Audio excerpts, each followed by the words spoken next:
ঢাকা মাওয়া expressway toll প্লাজায় দুর্ঘটনার সময় বাসটিকে অনেকবার ব্রেক কষেও থামানো যায়নি বলে গ্রেফতার চালকের বরাত দিয়ে জানিয়েছে র্যাপিড অ্যাকশন ব্যাটালিয়ন। র্যাব বলছে, বাস চালক মোহাম্মদ নুরুদ্দিনের লাইসেন্স নবায়ন ছিল না এবং তিনি নেশা করতেন বলে জিজ্ঞাসাবাদে জানিয়েছেন। র্যাব 10-এর সিনিয়র সহকারী পুলিশ সুপার তাপস কর্মকার বাস চালকের বরাতে বলেন, বাসটি অনেকদিন ধরে নষ্ট হয়ে পড়েছিল। মেরামতের পর সেদিনই সড়কে নামানো হয়। বাস চালক প্রথমেই বুঝতে পারেন ব্রেকে সমস্যা ছিল।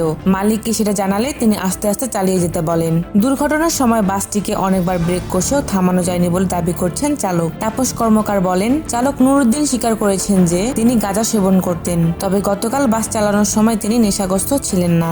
শুক্রবার রাতে নারায়ণগঞ্জের সিদ্ধিরগঞ্জ থেকে চালক নুরুদ্দিনকে গ্রেফতার করা হয়। এর আগে গাজীপুর অঞ্চল highway police super doctor AKM Akhtaruzzaman Basunia বলেন, দুজনকে আটক করা হয়েছে এবং তাদের পরিচয় খতিয়ে দেখা হচ্ছে। এরপর তিনি জানান, পরিচয় নিশ্চিতের পর বাস চালককে গ্রেফতার করে তার আত্মীয়কে ছেড়ে দেওয়া হয়েছে, তবে নাহিদ নামে বাস চালকের সহকারী এখনো পলাতক। শুক্রবার ঢাকা মাওয়া এক্সপ্রেসওয়ে টোল প্লাজায় কুয়াকাটাগামী ব্যাপারী পরিবহনের বাস থেমে থাকা প্রাইভেট কার, মোটরসাইকেল ও মাইক্রোবাসকে ধাক্কা দিলে 6 জন নিহত হন। দুর্ঘটনার পর বাসটি আটক করা হলে এর স্টাফরা পালিয়ে যান।